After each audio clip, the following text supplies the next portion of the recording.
Hello and welcome to this episode of Engage Chesterfield. We're talking today with Eric Thaw from Chesterfield Mental Health Support Services about kind of navigating life in the new normal, specifically discussing anxiety and depression, how to support yourself, your child, or a loved one going through this. Thanks so much for joining us. Oh, thanks Eric. for having me.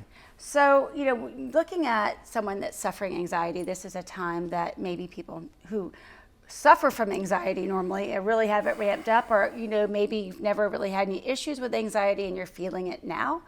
How do you recognize that? What can I do to help and support that? Yeah, it's a natural time when to feel some anxiety is normal at this point. There's so much unknown, unfortunately, out there. There's so many things that are shifting from day to day that even people, like you said, who don't necessarily suffer from anxiety on an ongoing basis are going to feel some anxiety right now. And so what you really want to look for, some of the signs are people who become real irritable, who have decreased memory and concentration. Their mind is having trouble absorbing things. They're having sleep disturbances, racing thoughts, and just kind of obsessing about kind of some of the worst things that could happen. All of which, like we said, right during this time, are normal things that could happen to somebody. So to feel anxious is not a sign of a weakness. It's just a natural reaction to what's going on. So you really want to keep your eyes out for, what's normal in terms of just kind of feeling anxious of this is kind of the unknown, and what for somebody might be even more extreme. But you really want to try to help people to manage their anxiety. Okay, so you talk about managing that anxiety. So certainly you can't wave a magic wand and get rid of a pandemic, or somebody I would hope would have already done that. And so if I'm living in a home or if I'm feeling anxious myself, how do you manage anxiety? One of the ways is to take control of what you can. Okay, so the more control we have over our situation, the better. So, part of that is going to the CDC websites, for example, a site that you can trust in terms of the information they give, and find out what can I do, what should I be doing to make my situation as positive as possible, or it puts me at least risk as possible. So you want to take control for the things that you can do. At the same time, you don't want to become so absorbed in all the information that's out there, because that can really create anxiety in itself. I think the oversaturation, the too much news coming in that a lot of us are getting about COVID-19 can really just increase the anxiety, because there's not a lot of positive news coming out at the moment. And so I think being in the know, knowing what you can do, what you have control over, but not overdoing it in terms of the media input that you're taking in. I think kind of walking that fine line, so you're not in. Otherwise, you really escalate your own anxiety by taking in all the extra news about it. If you're keeping up with all the different states that are and what's happening here, what's happening there, and what's happening abroad, and so on, that can really, really just up the anxiety. I'm glad you mentioned the CDC website, because I visit that frequently. My hometown is one of the hot spots, and so I go to the CDC website, and I oftentimes look past all of the resources that are available, and I go right to the counter to see what the number is up to, and then and so really taking and realizing that website has tons of information on it, just to kind of guide what you're receiving, and so you talk about the anxiety right now. And that certainly is an issue, but just that piece of loss that people have experienced. So we talked earlier about the loss that some of our students are experiencing with senior year, or show choir, or fifth grade, commencement. But then thinking about a lot of other losses that are very real right now and becoming more real. Right. And how that kind of takes you to a place that oftentimes, very depressing, and people, experiencing the depression piece. What does that look like? What would be the tell for that? Well, the depression, if somebody's unusually sad, Now, again, there's a normal aspect of being sad about things that they've lost right now, and being sad about, if you look into the news and kind of they talk about things extending out till June or what have you. Those things are natural, that they'll bring about some sadness, some sense of this is not what I want to be happening, what's going on sort of feeling. So there's a normal sadness that we should expect people to be grappling with. At the same time, when someone's unusually sad, when they can't find enjoyment in things that they used to enjoy, when they are kind of obsessed with the negative and really dwelling on that, when they're having trouble sleeping because they're feeling so down, they're feeling so sad.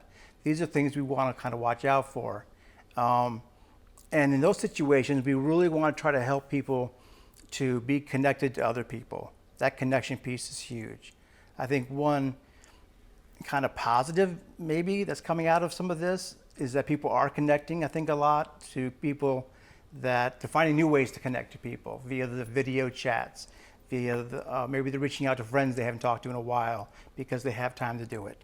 So for your kids, if they can reach out and talk to their friends, other students, you as a parent reaching out to people that maybe you haven't talked to for a while, reaching out to your contacts, reaching out to your support service, to your support network, keeping those contacts up, keeping those interactions. I personally think doing it through video is extra connecting, because you can see people, and so you have a little more of that.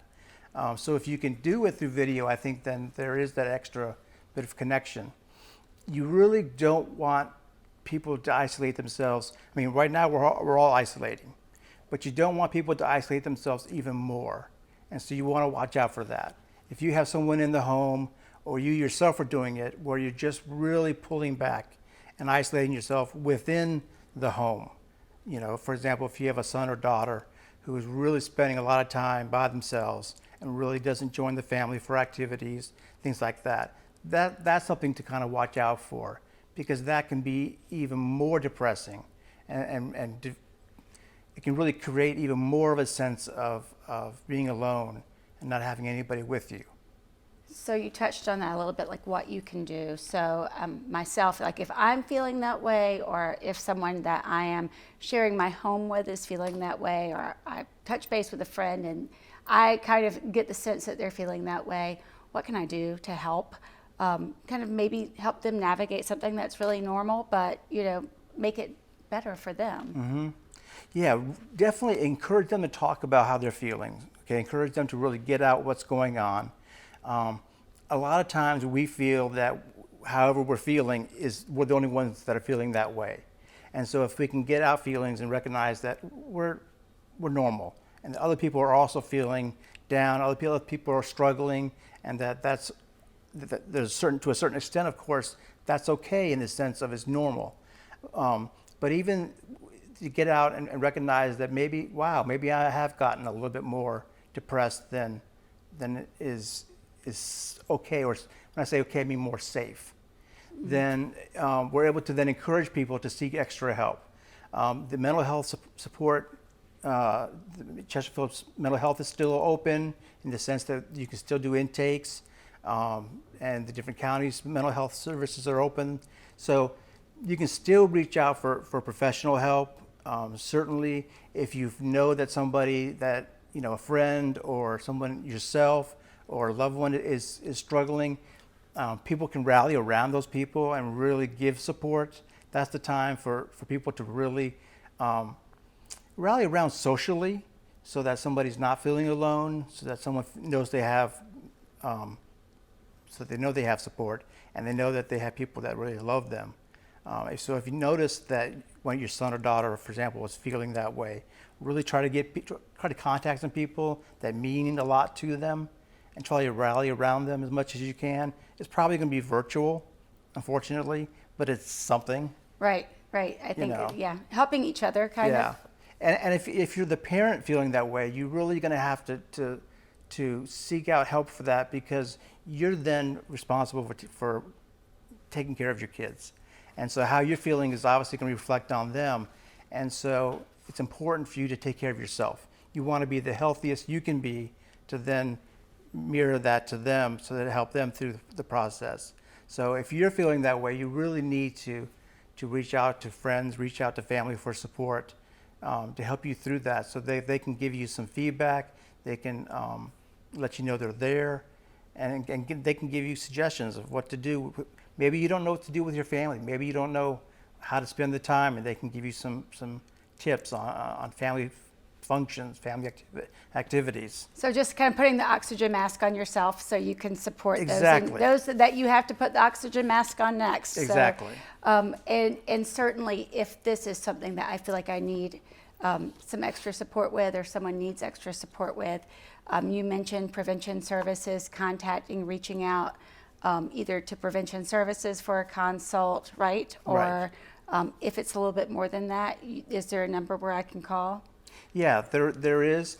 There's the intake number, and then there's a crisis number that you can also call for Chesterfield County Mental Health Support Services. There's a crisis number you can call if you're feeling like your depression has gotten to a point where you really need to talk to somebody immediately, and you need that really kind of an emergency connection.